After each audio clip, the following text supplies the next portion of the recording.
Hi everybody, welcome back to my channel. If this is your first time here, welcome. Sometimes I talk about sex, sometimes I talk about tech, sometimes I just talk about other products I really like.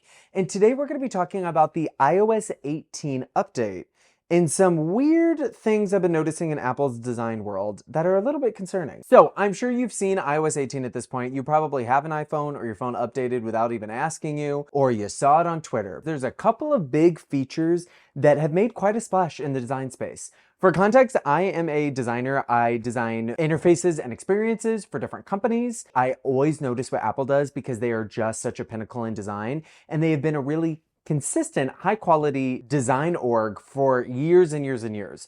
A lot of this was under Johnny Ive, which you all know as being like the basically bald British man that used to talk in their videos.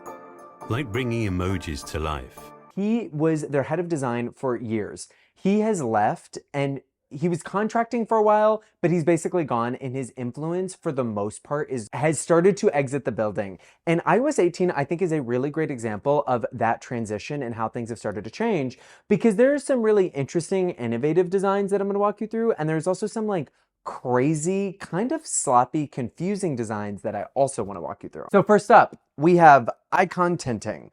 So this is the year, for whatever reason, that Apple decided to go all in on customization, and they have done something that they have never done, which is let you change the home screen in about a million different ways. You can put icons wherever you want, but mainly you can change the size and the color of these icons, which is a huge first for Apple. It releases a ton of control that they normally have.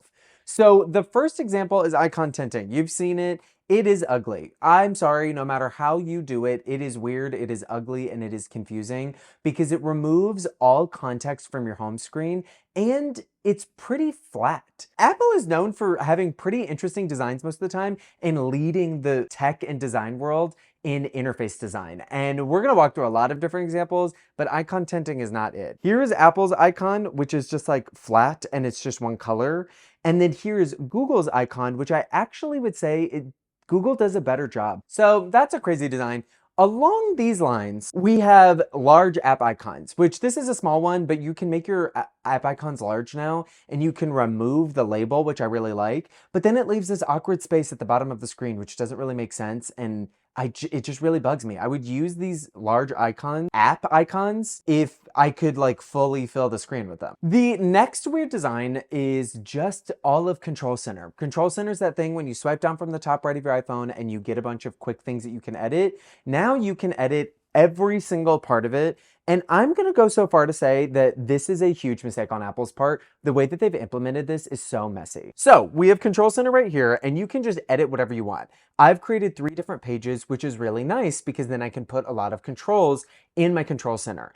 The thing that does not make sense to me is the fact that you can put controls multiple times across all of the pages or just on one page. If I've learned anything from being a designer is that users usually don't make the most aesthetic decisions, and you kind of need to guide them in the right way to create an easy to use and beautiful experience. And this is one of these examples where we've gone too far in the name of customization, because this is so not the point, and so not Apple, and so not Steve Jobs, and so not simplicity and a beautiful interface in an easy way. There's not even a way that you can reset the layout to get back to where you were. So can you imagine your mom or dad editing this on accident when their phone's in their pocket or their purse because they didn't lock it, everything gets moved around, and then they can't go back to where they started?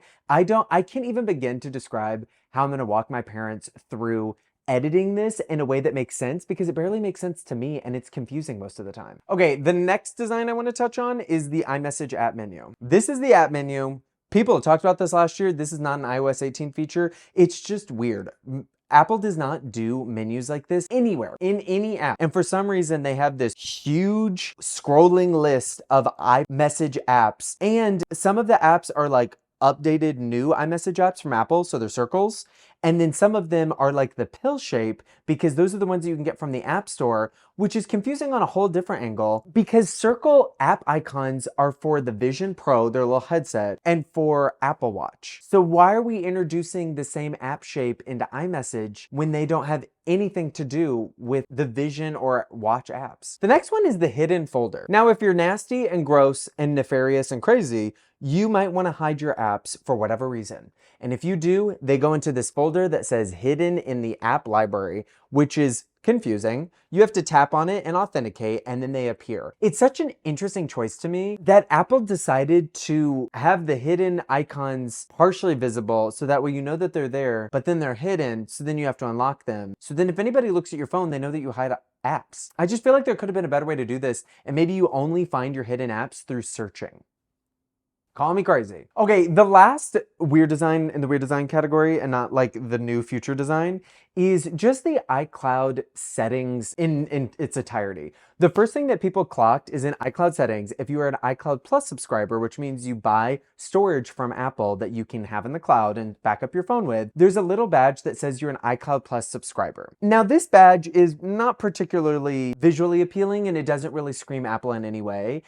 What they're doing here is actually emulating the News Plus icon if you're a News Plus subscriber. So I see what they're doing here by trying to like create consistency, but on News Plus it makes more sense because it kind of feels a little bit more like an editorial icon, or like it has something to do with news. In iCloud, it just doesn't really make a lot of sense because there's nothing else in settings that looks like this. And this is a preview of my next section of like the future of Apple design and all of the new things that they're trying, because I kind of wish that they had made both of these badges the skewmorphism kind of design. So what is skewmorphism? I realize I use this a lot in this video, and if you don't know, skewmorphism or skeuomorphic design is actually the hyper-realistic UI design that you are probably familiar with when the iPhone originally came out. In older versions of iOS, a camera used texture and color and extra ornamentation and detail to make it look like a camera or look like the torn sheet of a notebook. It's the exact opposite of the very flat design that we're used to with iOS now. And I think that it's what companies are starting to head back towards in a more modern way. So that is skeuomorphic design. It would be interesting, especially since it's calling out that you're a premium subscriber, that the icon itself feels premium. Apple is dipping its toe back into skeuomorphism, and I'm loving to see it. It's very interesting. I just think that they could start to do that in other ways instead of still sticking to this flat, kind of busy, hard to read graphic. Okay, now we're on to the next section, which is how Apple's design is like evolving, like the future and what we can come to expect. And I've already mentioned that I think bringing skeuomorphism back into the conversation would be a good idea. And they're actually starting to do that in a couple of ways. The first one is the action button menu. So the action button is the little button on the side of the iPhone that you can basically program to do anything. And when it came out last year, there was an entirely new menu that was like a 3D animated experience where you could choose what the button does by swiping along, and the button would change color and the entire thing's animated, and it's just really interesting. It's just very new for Apple. But then on the other side, you have the camera control button, which is the new button, or not a button, on all the iPhones this year, and you can use it to do a lot of different things to control the camera. What's confusing about this is that it's another like standout new experience and button, and the menu for this button is very plain and just the typical Apple menu. So it's like the action button gets this really cool menu and experience, but then the camera control button doesn't. The weird thing about that is that the camera control like experience, that button, you can swipe and do all of these different things. So you would think that there would be a menu or an experience where you could kind of visualize and see all of the different things you could do,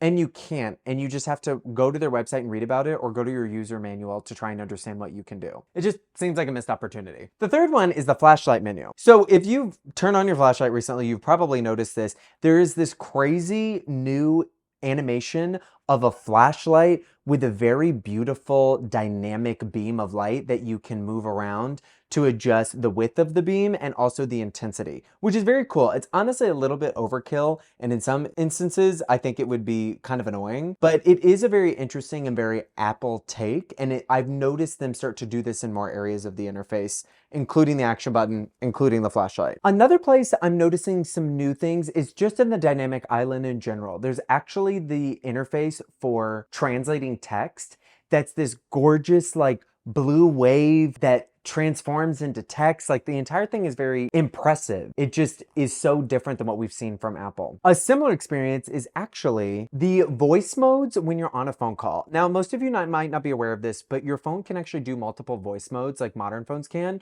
So you can have automatic, wide spectrum, normal, or voice isolation. And I always suggest keeping on voice isolation because it truly sounds like you're in a room alone when that is on.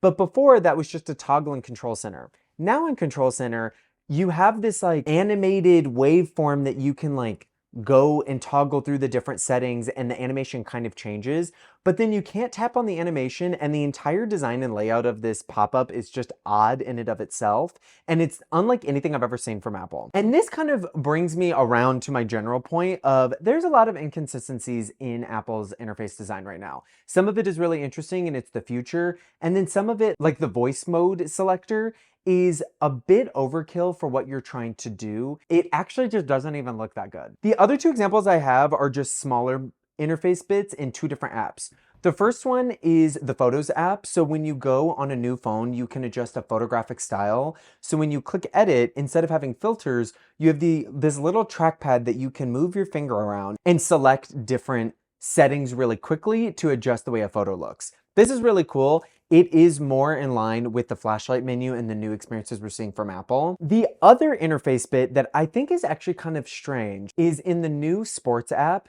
they're starting to emulate Vision OS design, in specifically the menu. So this is the Sports app, and then if you tap on the top right corner, there's a menu that opens into a menu that's overlaid on the interface, but it kind of has this glass texture that they're using a lot in Vision OS. I think it is a mistake to start to use Vision OS elements in iOS because Vision OS is created for depth and it's created to immerse you in your environment.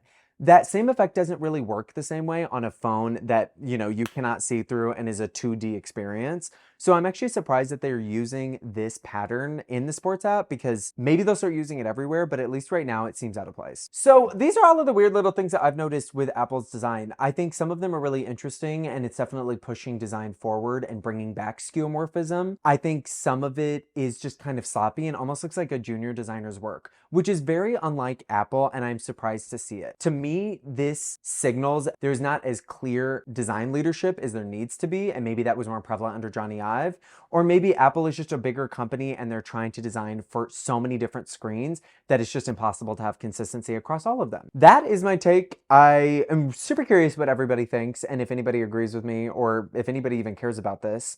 And if you guys have any comments or if there's any other examples that you find, please leave them in the comments below. I would love to read through them because I love picking into Apple software updates and finding all the little new things and inconsistencies. It's just a fun little pastime for me. So that is my video for this week, and I will see you guys in my next video. Bye. Bye. I'll see you guys next time.